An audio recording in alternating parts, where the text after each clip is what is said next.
各位有意人，你哋好。今日係12月23日，我講你聽嘅視頻，我係華先生。今晚咧跑馬地咧就有9場賽事，咁啊我先講第5班嘅係第一場啊嚇，1200米。1號全為火影，佢第一次參與競賽，跑第3，再出咧跑咗6次喎，但係走勢係好差嘅。佢而家落班咩頂磅，8檔位差啲，呢啲馬咧都係等你繼續跑下先啦。咁啊3號獵寶勤落班2檔好位，綁埋條脷，但質素有限公司嘅馬得個博字咯，即係難以穩陣啊。4號機械騎士135磅，穩減5磅騎師跑好㗎，起碼孭少5磅嘛，孭130磅。佢咧跑緊跑下，即係守好位嘛，放頭或者跟2-3米跑得開心嘅話咧，佢分分鐘會爆冷嘅喎。不過就係咁講，流言鼻血個馬佢跑唔翻，點解啊？有2次跑有飛嘅泥地走得好差，佢呢次去跑馬地轉個場地搏新鮮感，但係呢啲馬都係適宜觀望嘅啫。6號燃心星今季咧跑咗6次。得1個第2，1個第3，以盡所能。隔6日再跑喎，體力未必恢復到㗎，都係唔要。呢個8號咧，木火龍區跑完相隔2個月再跑喎。佢季初跑完之後，9、12份跑完之後咧，隔2個幾月再跑。但係佢1000零馬，即係1000零幾磅嘅馬，仲要瘦30幾磅，得翻1000零10磅，極之不理想啦，係咪先？隔2個月冇跑喎，瘦咁多，呢啲馬唔使要㗎啦。9號天火同德，佢成場咧跟好位跑，轉完彎全力拼搏，看似有機會跑入前3名㗎。點知個馬跑下冇加速啦，仲要跑第9，負3個幾馬位，唔叻咯。呢次唔要。11號快馬加鞭。佢連拼咗6次㗎，今季啊，得個第2、3個第3，都係以盡所能㗎啦。但佢回下氣先啦，都要唞下㗎，係咪？呢啲馬。12號有心意跑咗20幾場，都贏唔到，證明係冇乜質素嘅自購馬，即係自購新馬啊。咁對手狀態已經跑起咯喎，咁啊又增強咗。佢嘅機會係咪唔在先？所以呢啲馬咧都係唔要㗎啦。咁啊，第一場嘅順序咧就係7號天喜雲、10號力顯大將、2號智醒大將、5號快樂寶寶。好，第3場第4班1650米，3號追風56分嘅評分咧係冇優勢嘅。佢季初狀態嚟得早，排1檔好位。前面贏馬機會，最後尾都跑第5，負個幾馬位，唔叻咯，證明佢冇進步啦啲馬。咁啊呢次4檔好位嘅，但係你對住狀態跑起個馬，即係對住啲側身狀態跑起個馬，係佔唔到優勢咯。4號小飛俠爆完冷之後咧，季初再跑3次走勢普通嘅，佢評50分係冇咩優勢嘅。咁加上同場多馬搶放，咁啊佢實會放㗎嚇。咁啊，但係會唔會貫徹到底咧？咁我相信機會微啲咯。5號正將127磅，12檔位差，成場1檔好位，翻嚟負6個幾馬位，走勢係極之普通。12檔位差，考驗更加大啦，機會不在咯。7號雞福區126磅，贏完之後再跑2次，走勢先差嘅喎。加上而家嘅對手狀態基本上跑起㗎啦，啲減9分嘅馬位側身啲馬，所以佢呢次8檔位差啲嘅，所以真係唔要㗎。8號大數據田泰安騎翻，因為黃志宏有馬揀，但係6歲自購新馬咧，好似冇咩進步咯。即係好似停頓咗，再加上佢受呢個腳環個困擾，小心為妙。9號環球英雄配備變動，除眼罩咧就戴翻羊毛棉箍。多馬長放啲做啊，佢48分評分係冇咩優勢，加上11檔位差會俾人頂㗎，隨時頂3、4碟㗎，所以談唔上機會咯。11號多利神驅季初狀態嚟咗搏咗啦，跑第3，咁啊7歲馬啦係冇進步㗎，因為7歲嘅馬係咪先？咁啊除非對手跑得差或者有意外，佢先有機會嘅，根本就呢場馬唔需要咯，我認為。好啦，12號咧新幹線我又奇怪啦嚇，佢成季尾5班贏咗，唞到而家即係休戰個5個月啊！但係有做功課啊，即係有做功夫㗎，有操㗎，有點啊拍跳嘅。但係拍跳咧個試大集啊意思都幾差下嘅，即係我會認為佢內整有啲問題嘅。如果唔係咧，唔會唞5個幾月先出嚟跑。咁佢都成7歲啦，所以咧都係觀望咯呢啲馬。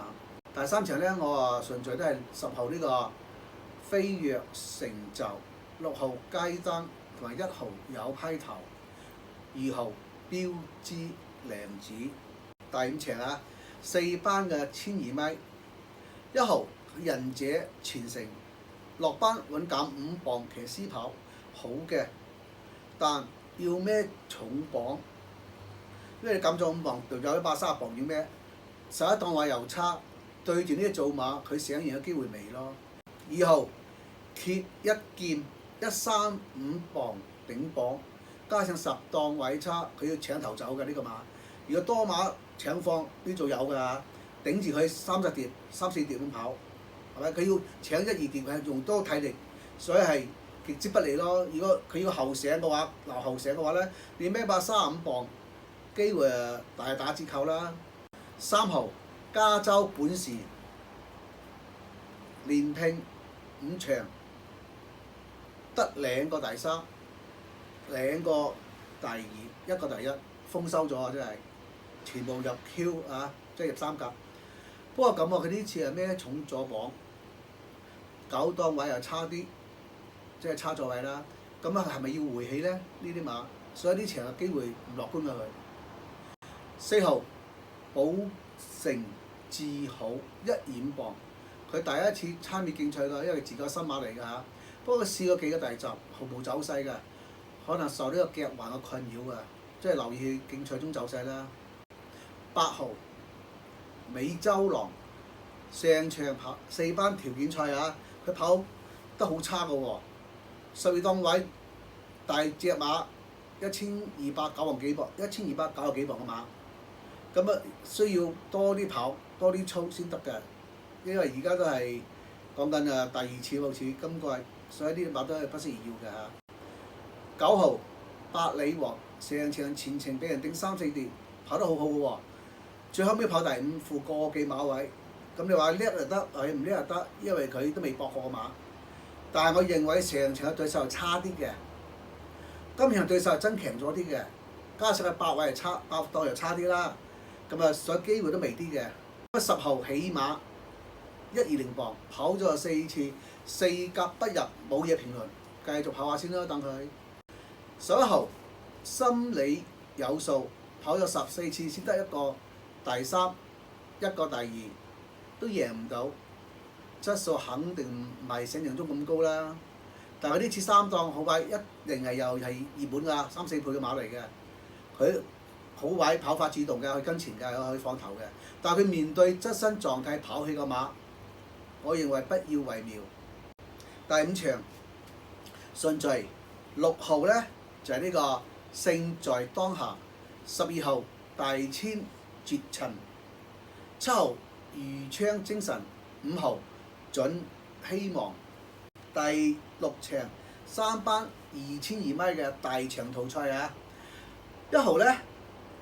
浪漫戰神跑咗成個到而家跑咗成6、7次啫，佢都係均速放頭走嘅，即係跟前係放頭走嘅。咁佢嘅跑法就係比較被動㗎啦，因為要擺前啫嘛，擺前走啊嘛。但係佢咩重磅喎，11檔位差，有對手鬥搶放，咁啊機會削弱咗咯，我認為。2號咧，農民邊影，佢連拼多隻，評分新高，孭重磅，仲要增程跑多400米，因為2200米長途賽嘛，即係大長途啊，所以佢有考嘅氣力、考嘅進度、考嘅體力，咁多不利因素，係咪唔要啊？呢啲馬？4號飛屑神驅跑咗9次，先得一個第3，路程啱㗎，啱跑嘅，因為增程啊，佢跑2200都得㗎嚇，因為佢2000跑成得好易，幾好嘅。但係咧，佢跑得密，隔9日再跑啊，隔咗9日，我諗佢體力未必恢復到足夠啊，去應付呢個2200咯，係點都蝕底啲㗎啦。OK， 狀態肯定有㗎啦，但係咧攰唔攰馬先知㗎嘛，係咪？所以我都係覺得觀望好啲咯。6號安可126磅，佢針程啱跑嘅，但係佢跑完瘦9磅喎，佢證明佢上場力拼1000零磅馬唔係咁理想，仲要隔9日再跑喎，跑2200喎，係佢都係長途馬嚟㗎。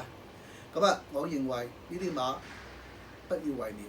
7號紅海勁評分係新高，佢喺3班咧絕對冇優勢，因為佢成個同今季都係贏4班啫嘛，成3班2次都唔得，所以佢呢次真情試下跑2200。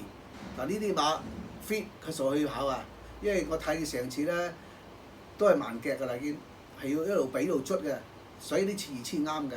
如果臨場落飛咧，你咪可以後嚟下跟進佢咯。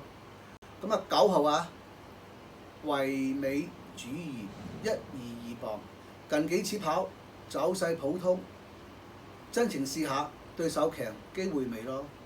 11號發財先鋒靠前領擺前領，即係擺前面走嘅馬。咁啊有馬同佢鬥搶放啲組啊，佢搞當佢係位差啲，即係搞到位差啦，12隻馬跑。咁加上佢8歲老馬，佢能力又見盡，機會不在咯，我認為。12號風神增程跑係好嘅，咁啊孭119磅都算最輕磅啦，即係12隻馬嚟講最輕孭最輕嘅磅就係佢。咁啊一檔又好位喎，可以慳住位啊跑，即係鐵字欄跑啊，跟住700位又好，89位又好，係咪先？即係鐵字欄。咁啊佢放頭都可以嘅喎，2200啊嘛，冇乜所謂㗎。咁問題嚟講咧，佢隔日再跑，隔9日再跑意思，佢係蝕底啲㗎。因為點解？你始終講氣量啊嘛，2200長途，要考氣量、考進度、考體力，仲要對手跑得差，佢先有機會喎。所以都係唔要啦。咁第6場咧，我做順序啊，就係8號盈益善，5號都靈福星，10號青雲龍區，3號奔放。提供值得投資嘅馬咧，我就揀咗第6場8號嘅盈益善，同埋提供呢個2乘3個 win， 2乘1個 pace， 就係第1場7號天喜雲，第3場10號飛躍成就。祝各位有緣人啊 win Q 齊中，多謝收睇。各位有緣人，多謝你支持我講你聽嘅視頻，大家記得訂閱、俾個讚同埋加埋分享我哋嘅視頻俾你嘅朋友啦，即係推廣下幫我哋。咁啊，等你啲朋友訂閱多謝你哋嘅支持同埋鼓勵，多謝。